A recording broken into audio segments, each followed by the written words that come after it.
Hello students, welcome in class 9 science and today's topic is regarding kingdom plenty and we will mainly focus on the pteridophyta.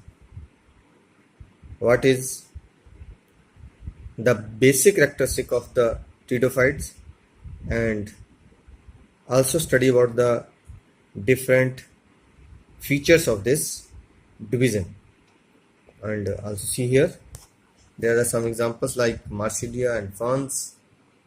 So please. Hello students, have the look. This is a plant that belongs to Pteridophyta. Pteridophyta के अंदर क्या था, xylem phloem developed हो जाते हैं और जब भी ये जर्मिनेट करेगा मैक्सिमम प्लांट्स का जो लीफ है वो इस तरह से फोल्ड होके आएगा, फिर बाद में धीरे धीरे ओपन कर जाता है। इसमें से कुछ एक ईटेबल भी रहते हैं और इसका ये टोटल लीफ है जो आपको दिखाई दे रहा है, इसका एक छोटा सा हिस्सा ये क्या कहलाता है, this is called leaflet. This is called leaflet. तो इस तरह से ये टेरेस्ट्रियल एनवायरनमेंट के लिए काफ़ी ज़्यादा सूटेबल है, but not as much evolve that of gymnosperm and angiosperm. जितने एंजियो और जिम्नोस्पर्म है उतना तो नहीं, लेकिन फिर भी ये काफ़ी ज़्यादा इवॉल्व है। इसी तरह से आपको एक और पौधा देखते हैं, one more plant that I would like to show you. This is ecosystem. क्या बोलते हैं इसको हम, ये इकोसिस्टम है, दिख रहा है आपको। इकोसिस्टम में क्या होता है, देखिए नोड इंटरनोड में आपस में फंसी हुई होती हैं ये, इसको कॉमनली होस्टेल भी कहते हैं। ये इस तरह से अलग हो जाती है, आगे जाके इसमें ऊपर स्पोरेंजियम आएंगे, अभी नहीं है तो वेरी सुन इसकी रिप्रोडक्टिव एज भी आ जाएगी। तो इस तरह से आप इसको भी अपने आसपास देख सकते हैं। Students, this is the brief idea about the ट्रीडोफाइटा।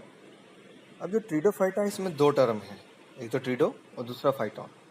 ट्रीडो means fern and phyton means plant. ऐसे प्लांट्स जो फर्न की तरह दिखाई देते हैं, जो फर्न होते हैं, उन्हीं को क्या कहा जाता है, ट्रीडोफाइट्स कहा जाता है।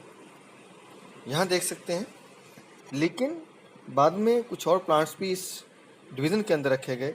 These are the fern, horsetail, Marsilea. अभी आपने ओरिजिनल में भी फर्न और होस्टेल देखा, देखिए इस तरह दिखाई देते हैं।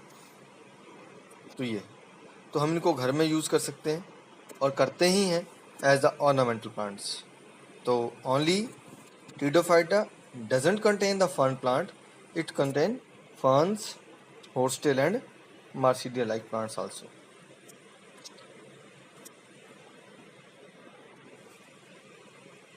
In these plants there is a differentiation of true stem, leaves and roots. तो ये पहले प्लांट्स है जिसमें ट्रूली क्या दिखाई दिया, स्टेम्स, लीव्स और रूट्स दिखाई देती हैं। अभी आप देख रहे हैं इस प्लांट को, दिस इज, हम क्या बोलते हैं इसको, शतावरी। तो ये भी दिस आल्सो बिलोंग टू ट्रीडोफाइटा। तो ट्रीडोफाइटा में अगर हम देखते हैं तो नीचे रूट्स हैं, बल्ब भी हैं, यही मेडिसिन की फॉर्म में यूज़ होता है शतावरी के, और ऊपर ये प्लांट्स, राइट। तो ये हुआ। तो यहाँ क्या दिखा हमें कि ट्रू डिफ्रेंशिएशन दिखाई देती है। And these are the first terrestrial plants. First terrestrial मतलब अब इन्हों किसकी जरूरत नहीं है, लाइफ साइकिल को कंप्लीट करने के लिए वाटर की जरूरत नहीं होती है। They can complete their life cycle even without the water.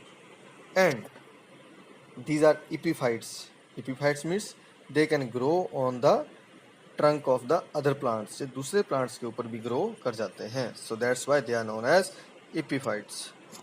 The leaves of the pteridophytes bear the sporophyll on the underside. That is, जो लीफ की निचली तरफ होती है उस तरफ इस तरह से दाने दाने से दिखाई देते हैं. And these are all the sporophylls. These sporophyll contain the sporangia and the spores, and they spore help in the reproductions. Very clear, xylem and phloem is present, that is vascular bundle is present in the pteridophyta. Let us recap it. They are the first terrestrial plant. ध्यान रखिए, question आ जाता है, ठीक है। Plants of which division are first adapted to the terrestrial habitat? तो answer क्या आ जाएगा, pteridophytes. Plant body is differentiated into root, stem and leaves, clear हो गया. Leaves are made up of leaflets. leaflet bear spores known as sporophylls. They have well-developed reproductive organs that are sporophyll, but they are hidden under the leaves. They have xylem and phloem, that is, they have the vascular bundle, and they grow on the other plants, shady places. Examples are they grow on the crack of rocks, moist shady places. बाकी अभी pics आपने देखी हैं। तो अभी तक जो हमने देखा, हमारे पास क्या है, ये तीनों ही थैलोफाइटा यानी कि algae, bryophyta, amphibian of plant kingdom, pteridophytes, that is the first terrestrial plant. तीनों को हम क्या कहते हैं, they are known as the cryptogams. क्यों कहते हैं cryptogams? Because they have hidden reproductive organs. Students, पढ़ते रहिए, बढ़ते रहिए।